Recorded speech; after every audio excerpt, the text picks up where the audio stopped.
Thank you, Madam Chair, and thank you for being here.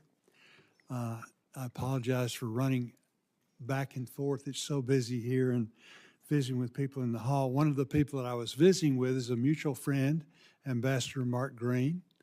Good He Wisconsinite. reminded me that he was so proud of you as being our Secretary of Transportation now, and yet your real claim to fame in his part of the country was being a world champion lumberjack. So again, you're just a Renaissance guy. Very kind of him to mention. He was a wonderful congressman, a great ambassador. Yeah, he's just a wonderful person.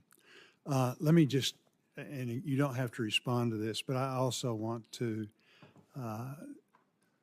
express my thoughts also about how important the essential air service is and the contract towers. I know you know that coming from the part of the country that you represented.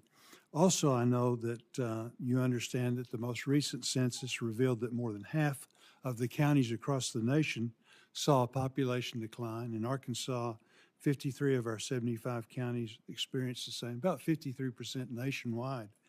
While rural America's population is declining, its infrastructure remains just as vital in our interconnected communities.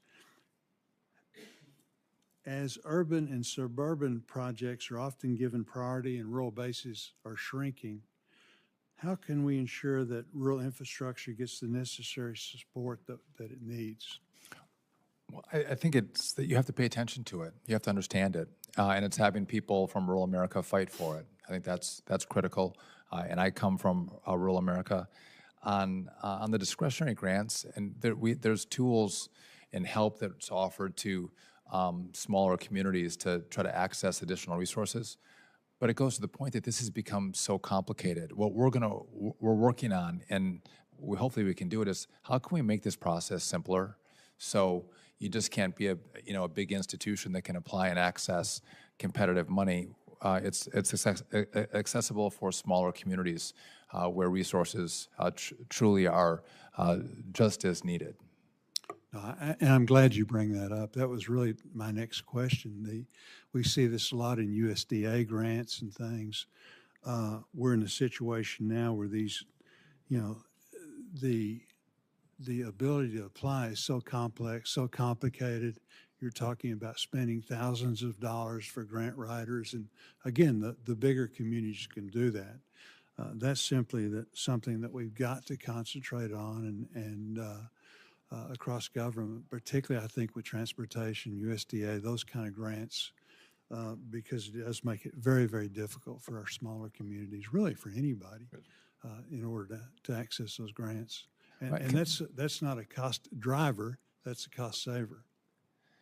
And I don't mean to offend anybody, but I do think if you look with the expansion of high-speed internet, and after and during COVID, you saw a lot of people who want to move to rural America. They actually like it. It's a beautiful place, and so maybe we're going to see those numbers change. But with that, is you need the infrastructure to go along with it.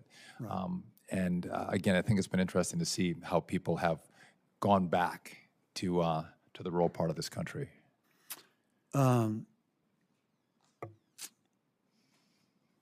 There's been a lot of bipartisan support in Congress to modernize how we plan, build, and maintain infrastructure with emerging technologies, from advanced digital construction management systems to automated inspection tools like drones, remote sensing.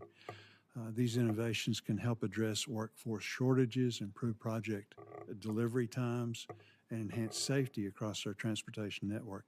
How do you envision the department accelerating the adoption of digital technologies across all modes of transportation?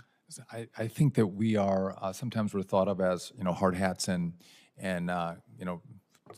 light reflecting vests. I think we're in the most innovative space in government. Whether it is autonomous vehicles and drones and these eVTOLs, also with the technology that can be deployed in construction. So I am in favor of exploring all options that can reduce our costs, increase safety.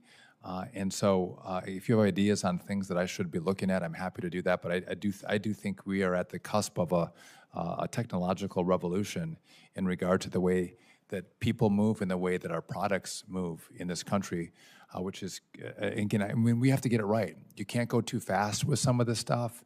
but you can't go too slow either. And so getting the right pace on the rules and regulations is going to be critical for the department over the course of the next 3.5 years.